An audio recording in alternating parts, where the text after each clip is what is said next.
Bom dia, agradeço à comissão, agradeço ao senador.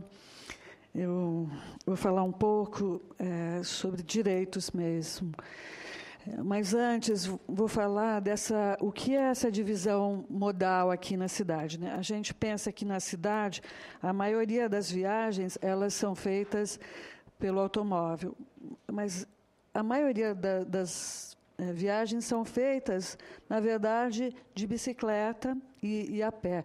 Quase 40%, 30% mais ou menos de coletivo, e por individual, que é moto e automóvel, 30%.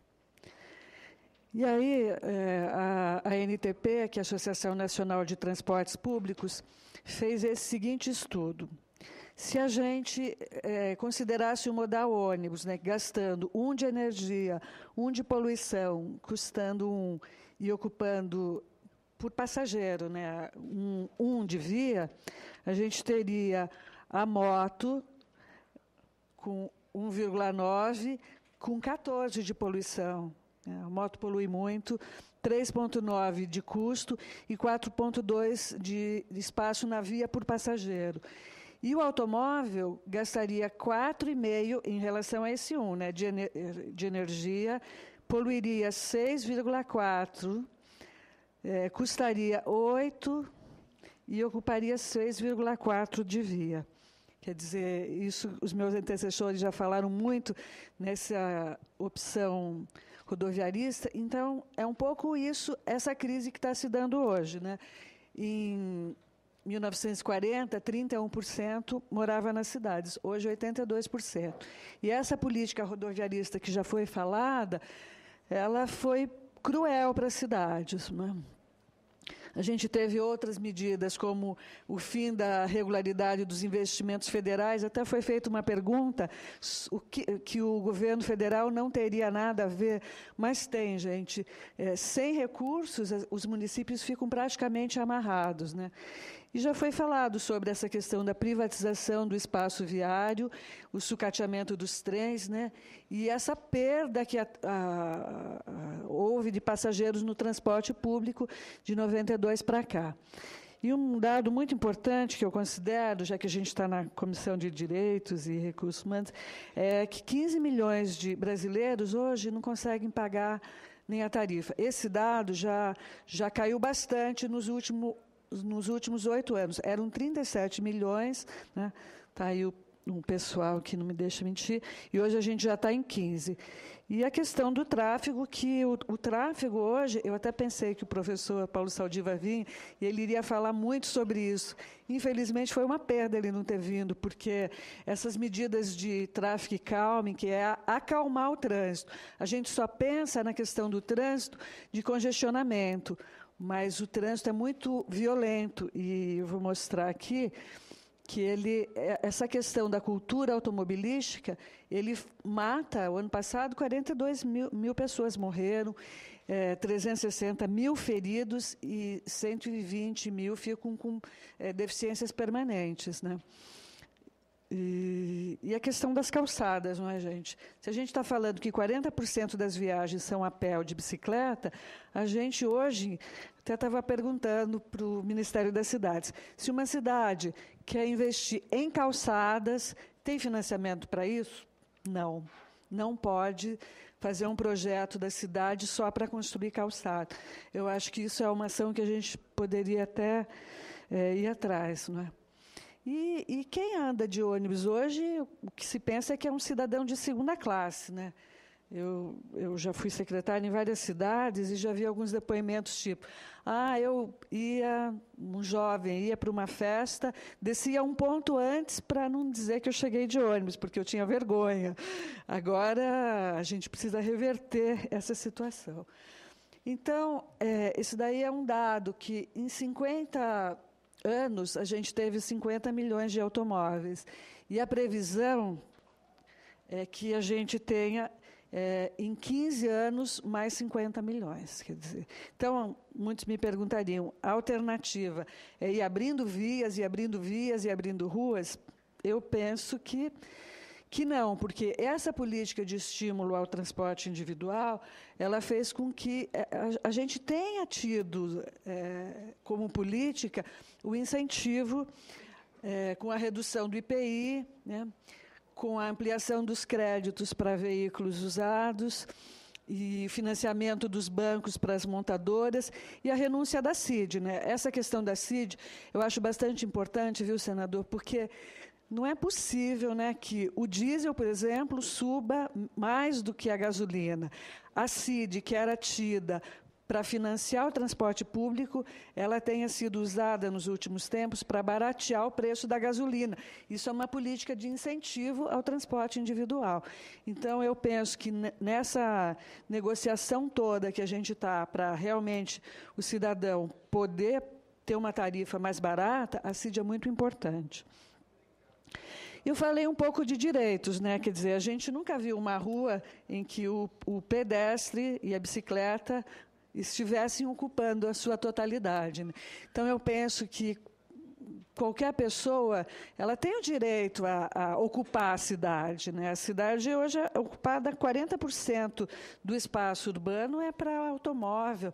Além das vias, a gente tem garagens, postos de gasolina, e isso não está correto, né?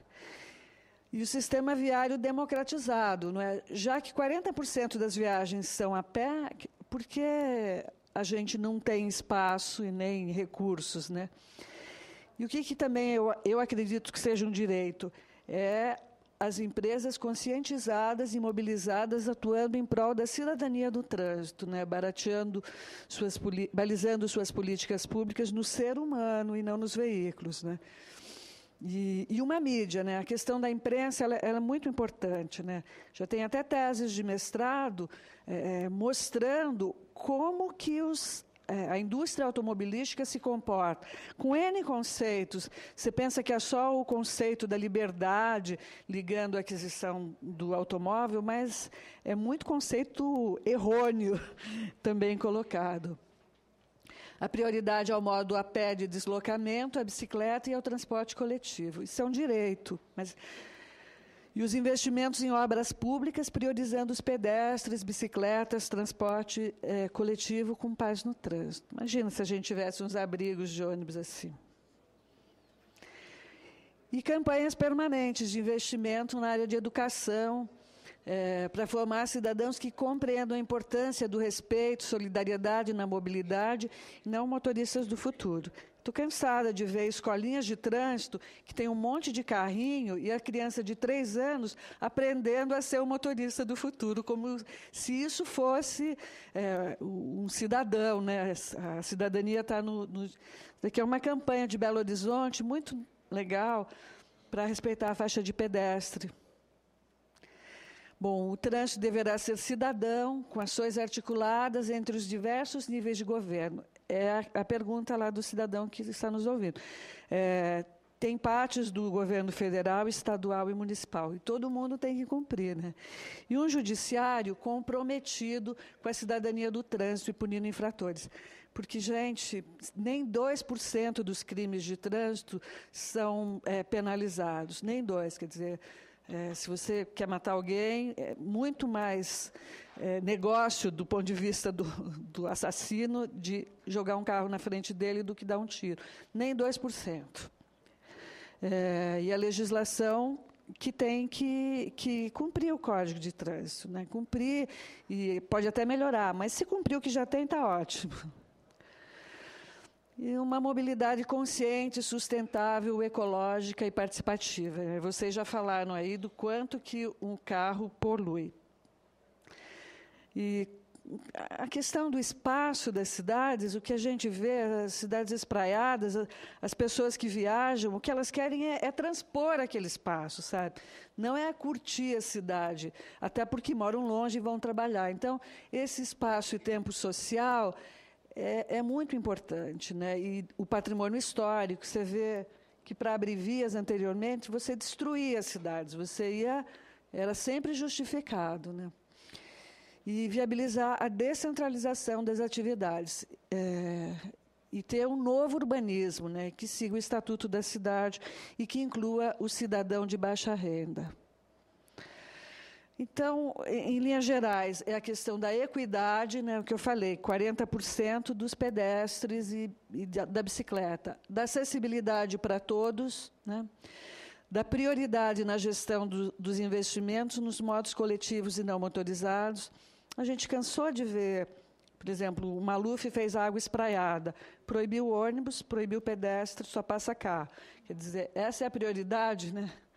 E a restrição ao acesso dos automóveis no tempo e no espaço, e o fim dos subsídios aos automóveis, aquilo que eu já falei. E uma reforma urbana nas obras viárias, até investimento para o transporte público não motorizado e de acessibilidade a todos, além da mobilização social, né?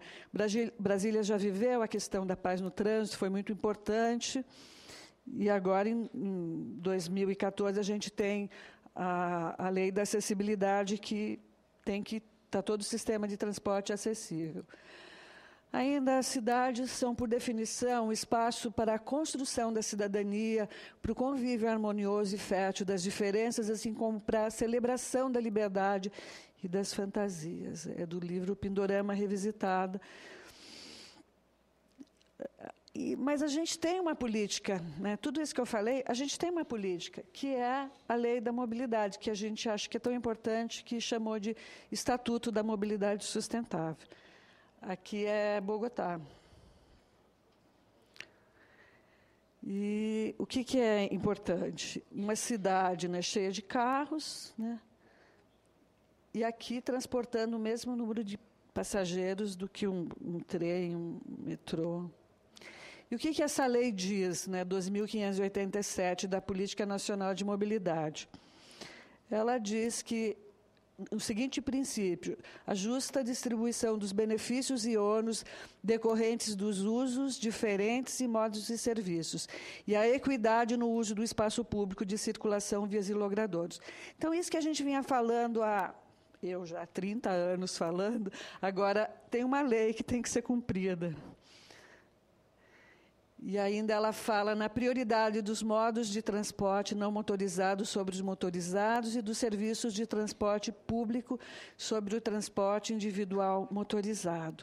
E da integração entre os modos e serviços de transporte urbano, além das gratuidades que têm que ser divulgadas, porque não é justo, não é, que o cidadão que usa o transporte público pague por alguns outros, por exemplo, gratuidade dos Correios, né? Correio já é uma empresa lucrativa, pode pagar o seu vale transporte. Não é justo que o usuário assim o faça. E ainda é direito dos usuários receber um serviço adequado, ser informado nos pontos de embarque e desembarque de passageiros de forma gratuita e acessível sobre itinerários, horários, tarifas de serviços, modos de interação. Isso é muito importante. Tem até um movimento que acho que começou no Rio Grande do Sul. O movimento mesmo chega no ponto de ônibus e coloca ali um cartaz dizendo que linha está passando por aquele ponto. Quer dizer, se o poder público não fez, está sendo chamado a atenção agora. E, assim, eu vi muito a discussão sobre trens, sobre ônibus. Se a gente for pensar no total de municípios brasileiros, né, a maioria deles é pequena e média cidade, né? E lá o transporte também deixa a desejar. Então, ter um abrigo, ter o ponto de parada indicando e ter linhas que são racionais, que não demorem horas, é muito importante. Porque as cidades grandes e as capitais, sim, elas têm a sua discussão, se é trem, se é metrô, se é ônibus. Mas as cidades pequenas, as pessoas também circulam por ali, né? E ter um ambiente seguro. Também é um direito ter um ambiente seguro e acessível para a utilização do sistema de mobilidade urbana por conta das leis da acessibilidade. Ainda são direitos, né, de ser informados em linguagem acessível, isso eu já falei, e participação da sociedade civil, né? Tem órgãos colegiados, tem as audiências públicas e a comunicação, e fazer pesquisas de avaliação, né? O que a população está sentindo? Restrição esses são instrumentos de gestão, né? Restrição e controle do acesso e circulação permanente ou temporário de veículos motorizados em locais e horários. Essa política de estacionamento, eu gostaria de destacar porque é muito importante, né? Você tem um espaço urbano que está ali delimitado, né?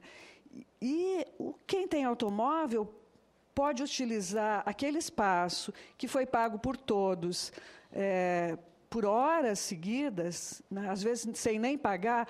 Então, é importante, para que a gente priorize o transporte público, que a questão do estacionamento seja revista.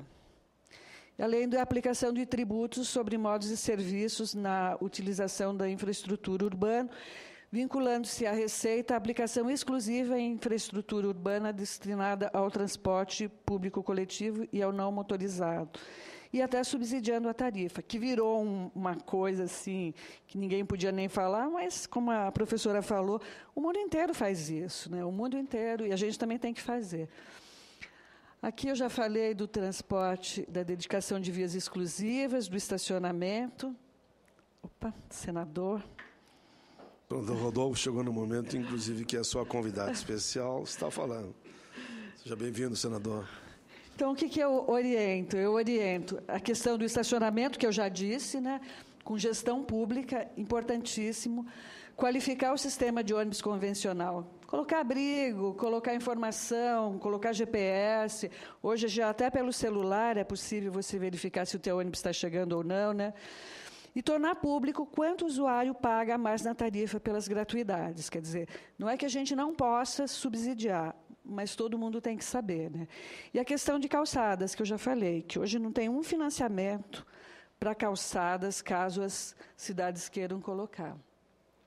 As bicicletas devem ter espaço, né?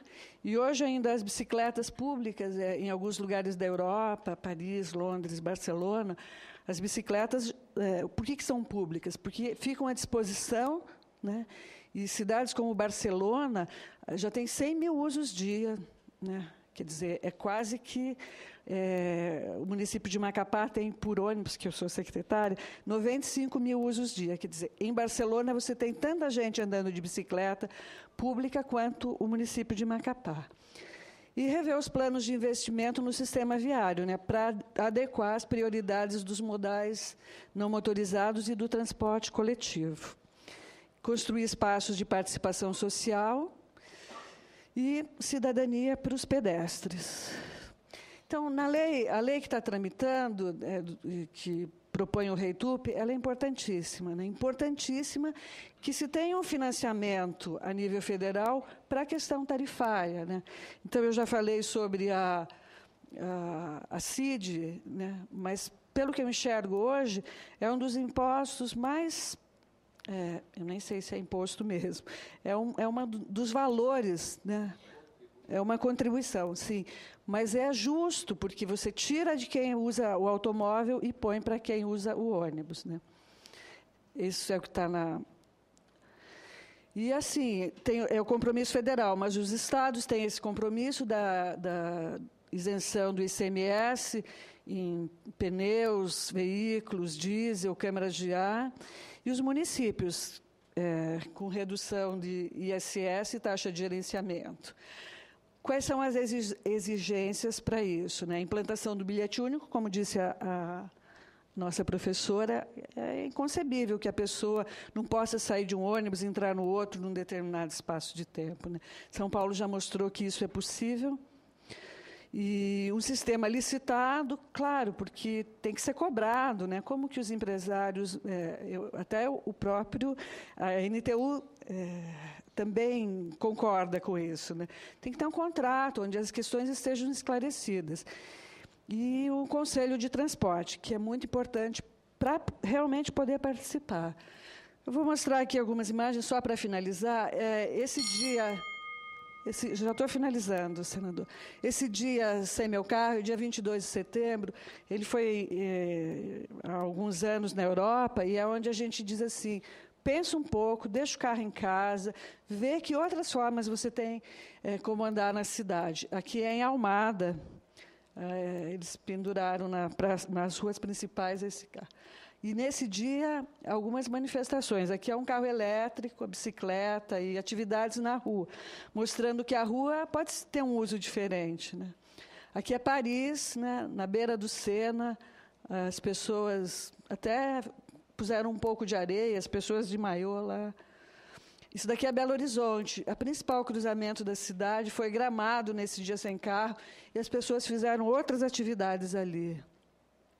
E aí, também, ocupar uma vaga que era do carro, aqui colocaram carrinhos, aqui fizeram outro uso da vaga do automóvel.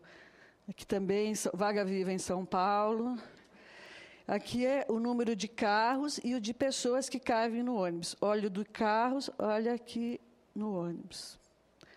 Isso daqui é a cidade lá do Senador, que é muito lindo. Isso daqui, você pensa que é uma coisa muito futurista, mas é um corredor de ônibus, que tem até elevador para as pessoas. Quer dizer, pode ser muito qualificado o sistema de ônibus. Aqui no Chile, né, você vê uma rua que é para pedestre, não passa carro, não passa... É para o pedestre ali. Aqui em Paris, rua para os ônibus.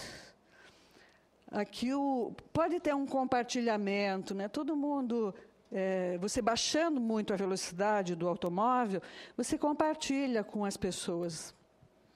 Aqui é Blumenau, onde as travessias ficaram em nível e eles projetaram sobre a rua as sombras dos prédios aqui, e ficou muito bonito.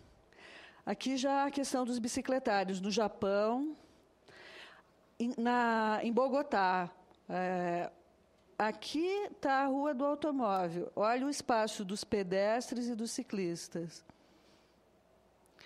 Ainda no Japão, lá com clima ruim, com chuva, com frio, e as pessoas usam a bicicleta. Em Paris, Estocolmo, a bicicleta integrada, né, em vários lugares você tem onde deixar a bicicleta no metrô, ou você leva mesmo junto com no ônibus ou no metrô. Aqui em São Caetano, quando foram implantadas as bicicletas públicas, que são essas daqui, essa aqui, também, como era um sistema de transporte público, foi licitado que 10%, essa daqui é uma bicicleta para pedalar com a mão, para os deficientes, e aqui é um triciclo, que lá era uma cidade que tinha muitos idosos. Estou terminando, faltam só 2. Aqui, ó, a pessoa pedalando com a mão, né, uma jovem de 24 anos que ficou paraplégica. Aqui as bicicletas compartilhadas, né, sendo oferecidas à população. Ainda São Caetano. A sinalização, ó, priorizando a bicicleta. Aqui onde morre um ciclista, é um uso mundial colocar uma bicicleta branca. As travessias em nível. Aqui, ó, que o Rio de Janeiro aqui foi feito isso daqui só para o pedestre, ó, uma praça. Sinalização para o pedestre atravessar, sinalização para o pedestre dizendo o mapa dos arredores. E é isso, ó, respeito é assim, os maiores cuidam dos mais frágeis nas ruas, cabem todos. E, para finalizar mesmo, uma cidade boa, gente, é uma cidade que tem de tudo. Que tem trem, tem metrô, tem ônibus, tem automóvel, tem bicicleta, tem o pedestre. E isso que é uma cidade boa. Obrigada.